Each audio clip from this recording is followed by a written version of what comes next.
We're joined now by Simon Weston, a British Army veteran who served in the Falklands War. Simon, thanks so much for joining us this evening. I just wonder what went through your mind, honestly, when you saw that banner on the pitch? I wondered what went through their mind, picking up the banner and flagging it around. But then I thought, here we go again. This is them with their ever boring rhetoric that they keep trying to espouse. They keep trying to get other people to back them.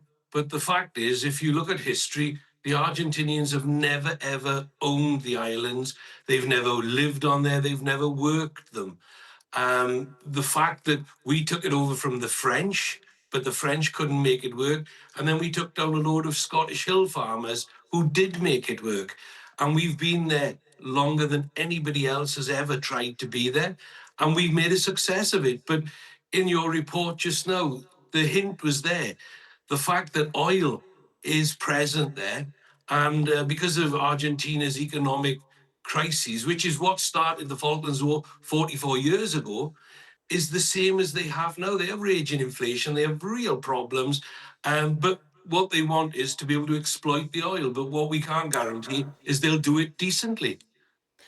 And Simon, you know the cost of war than most people. What do you think the families of the 255 soldiers who lost their lives would have also gone through last night, seeing those images? Well, I know some of them, and the messages I've had today and I've seen today, they're dismayed by it. They are distraught, some of them. People are very annoyed and upset because there is no need for this. There is no need for this public display. It's very immature to start with the way they wave flags around like they have done. The politicians, look, just because they're politicians is no guarantee they're intellectual. And I've never been to a school that taught stupid, but clearly some people did go there.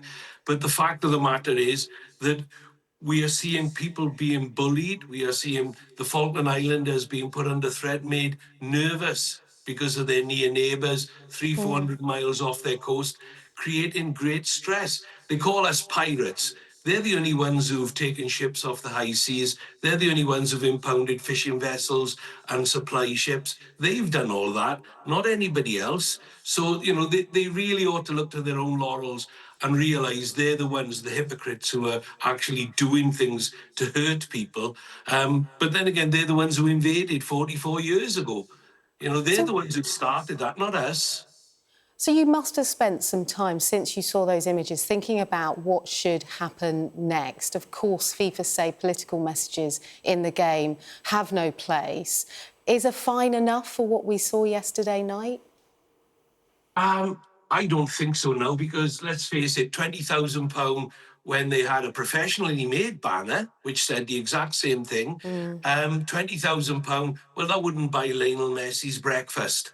You know, he's that rich. Every player on that field is a multi-millionaire. So, you know, I'm not objecting to their pay structure. What I'm saying is the fines wouldn't affect them, and the Argentinian government wouldn't care. They'd probably pay it happily if they can continue to get the publicity they're getting.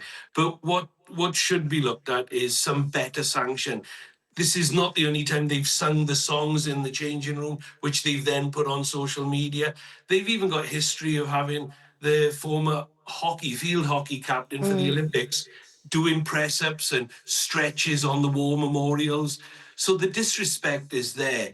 And unless we can find a way that we can keep politics, which can be as grubby as anything as we've seen, if we can keep politics out of sport and let people just enjoy it and let children see good role models, because this is clearly not good role models for anybody's sake, to be disrespectful and to break the rules so flagrantly and to not really seem to be worried about any punishment.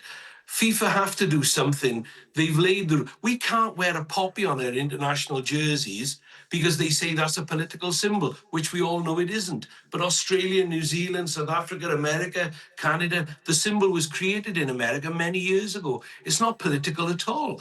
And yet we can't put that on a football jersey, Sure. yet these people are getting away with all of this.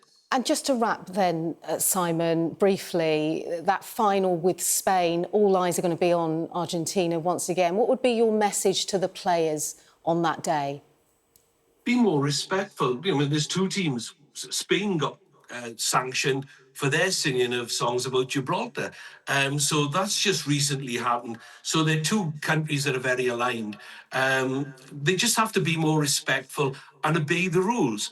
Obey the rules of no politics brought into sport, and certainly no politics brought in to the world's biggest tournament, the world's biggest game, Sure. because it is wrong. It's just disrespectful and it's hurtful to a lot of people. Simon, great pleasure to talk to you today. Thank you.